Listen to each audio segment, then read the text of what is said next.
अब हम बात करें कि हमारी जो पार्लियामेंट है उसमें 2 भवन होते हैं, एक लोकसभा होती है जिसको हम लोअर हाउस बोलते हैं और राज्यसभा होती है जिसको हम क्या बोलते हैं कि जो अपर हाउस बोलते हैं। जो लोकसभा होता है वो क्या है कि इलेक्टेड जो आपके जो पॉलिटिकल हेड्स हैं उनका भवन होता है, जिसमें क्या है कि हमारे मेंबर ऑफ पार्लियामेंट जो लोगों के द्वारा डायरेक्टली इलेक्ट किए गए हैं वो लोग क्या है लोकसभा में होते हैं। और उसके अलावा जो राज्यसभा है उसमें क्या है इनडायरेक्टली इलेक्टेड पीपल्स हमारे जो राज्यसभा है उसको ऐड करते हैं, या हम बात करें अपर हाउस को ऐड करते हैं।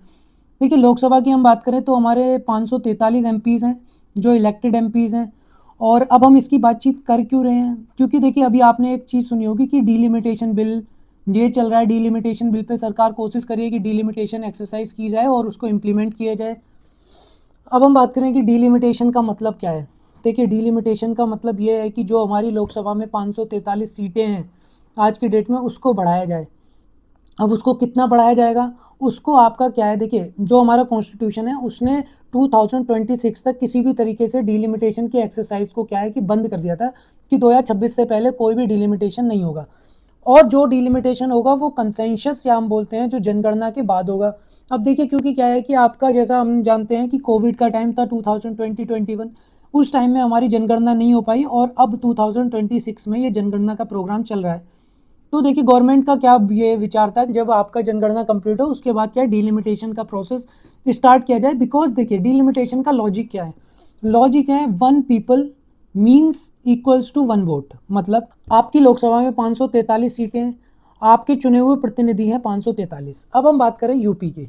यूपी का जनसंख्या जो हमारे यहाँ पे रेशियो है वो है लगभग 20 से 21 करोड़ के आसपास। अब हम बात करें किसी सदर्न स्टेट की, और यूपी से क्या 80 लोकसभा एमपी चुन के आते हैं। तो ऑन एन एवरेज आप पॉपुलेशन का रेशियो देख लीजिए और एक व्यक्ति के वोट की पावर देख लीजिए कि उस व्यक्ति के वोट का कितना पावर है। इसके अलावा अगर हम बात करें सदर्न स्टेट की, तो सदर्न स्टेट में क्या है आपका पॉपुलेशन काफ़ी कम है और बट उसके प्रोपोर्शन में क्या है कि आपके जो चुने हुए प्रतिनिधि हैं वो ज़्यादा है। या इस तरीके से क्या है जो आपका जो वोटिंग पावर है, जो मेरी वोटिंग पावर यूपी में है वो मेरी वोटिंग पावर सदर्न स्टेट या आंध्रा में नहीं है। तो हम बोल सकते हैं कि 10 लाख लोग या 1 करोड़ व्यक्ति, या आपका क्या है कि 10 15 20 लाख लोग क्या है यूपी में एक व्यक्ति को चुन रहे हैं और उसी के रेशियो में क्या है कि आप अप्रोक्स 50-70% लोग क्या है कि एक एमपी को चुन ले रहे हैं सदर्न स्टेट में। तो इस तरीके के डिवाइड को ख़त्म करने के लिए क्या है कि डीलिमिटेशन की एक्सरसाइज की जाना।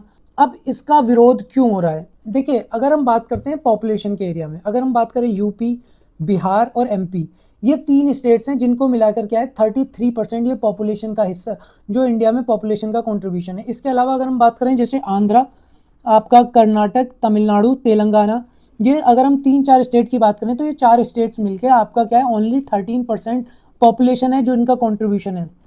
इसके अलावा अगर हम बात करें इन 3 स्टेट्स को, जो नदर्न स्टेट है आपका यूपी, बिहार और एमपी, ये मिलकर जो जीडीपी का कंट्रीब्यूशन है इनका कंट्रीब्यूशन होता है 6%।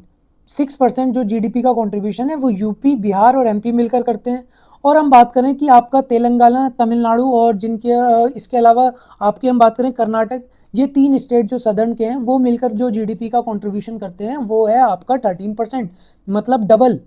देखिए अब इसका विरोध इसी वजह से होता है कि आपका क्या है कि उन्होंने सदर्न स्टेट्स का लॉजिक रहता है कि हमने पॉपुलेशन को कंट्रोल किया, हमने चीज़ों को लेकर कंट्रोल किया और हमने पॉपुलेशन को बढ़ने से रोका, हमने कंट्री की जीडीपी या टैक्स में कंट्रीब्यूशन ज़्यादा किया। इसके बाद में हमें क्या फ़ायदा हुआ कि हमारा जो हमारी से होनी चाहिए थी पार्लियामेंट में वो हमारी घट गई। मतलब उनके एमपीज़ की संख्या और जो नदर्न स्टेट्स हैं उनके एमपीज़ की संख्या में काफ़ी डिफरेंस है आज की डेट में। और अगर ये डीलिमिटेशन की एक्सरसाइज बढ़ती है, अगर ये आगे फॉरवर्ड होती है, तो उनका ये मत है कि जो हमारा जो नेशनल से है, जो हमारा जो इसमें हमारा कि इसमें जो से है वो और ज़्यादा घट जाएगा। तो इस तरीके की चीज़ें हैं जो कि आपका क्या है कि इसलिए डीलिमिटेशन का विरोध होना। अब देखिए डीलिमिटेशन के लिए कहा जाता है ये कोई इंडिविजुअल वो नहीं है, स्टेट नहीं है या इंडिविजुअल वोट नहीं है, इस जिसमें ये है कि आपका ये कलेक्टिव पावर है, कलेक्टिव वेट है एक स्टेट का, जो का क्या है कि आपके नेशनल लेजिस्लेचर में है। अब देखिए इसके अलावा अब ये क्वेश्चन उठता है कि क्या जो डीलिमिटेशन है वो एक जो आपका सिर्फ और सिर्फ पॉपुलेशन को माइंड में रखकर किया जाना चाहिए, या आपका इकोनॉमिक फैक्टर भी उसमें कंट्रीब्यूशन, बिकॉज अगर हम बात करें कि जो अगर हम बोले कि कोई देश किस तरीके से रन होता है, वो जनसंख्या से रन होता है, बट इकोनॉमी से आज के टाइम में इकोनॉमी सबसे ज़्यादा मैटर करती है कि उसकी इकोनॉमिक कंडीशन क्या है। और अगर हम बात करते हैं कि जैसे गवर्नमेंट का लॉजिक था कि 50% हम पॉपुलेशन को क्या है कि हम परसेंटेज रेशियो में उसको बढ़ाएंगे, मतलब अगर हम यूपी में 20% बढ़ाते हैं, हम तमिलनाडु में भी 20% बढ़ाएंगे। अब आप जान के चलिए कि आपका यूपी में 80 सीटें हैं और मान लिया गवर्नमेंट ने 50% इसको बढ़ाया, जो इसका कोशिश है कि 543 से अप्रोक्स 800 की सीटों पे पहुंचा जाए, मतलब अप्रोक्स 50% इसको बढ़ाया जाए। तो अगर इस तरीके से चीज़ें होती हैं तो यूपी में 120 सीटें होंगी और आप तमिलनाडु में जहाँ पे 20, 30, 25, 50 सीटें हैं, आप उसमें देखिए वहाँ पे 75 सीटें। बेसिकली क्या है कि ग्रॉस डिफरेंस आपका आ जाना, सीट्स में ग्रॉस डिफरेंस आ जाना, तो इस तरीके की चीज़ों का होना, इसलिए इसका विरोध किया जा रहा है। इसके अलावा एक और लॉजिक दिया जाता है कि भाई सदर्न स्टेट, जैसे हम बात कर रहे थे, ये जो लॉजिक है कि भाई सदर्न स्टेट जो कंट्रीब्यूशन है वो रेवेन्यू में ज़्यादा है और इसमें इनका जीडीपी में ज़्यादा कंट्रीब्यूशन है, तो उनका हायर से होना चाहिए आपका पार्लियामेंट में भी, या उनकी चीज़ें इस तरीके से होनी चाहिए। तो देखिए यह है कि इसके अलावा देखिए जो जीडीपी में कंट्रीब्यूशन है वो उनका माइग्रेटेड वर्कर्स के थ्रू काफ़ी ज़्यादा कंट्रीब्यूशन होता है।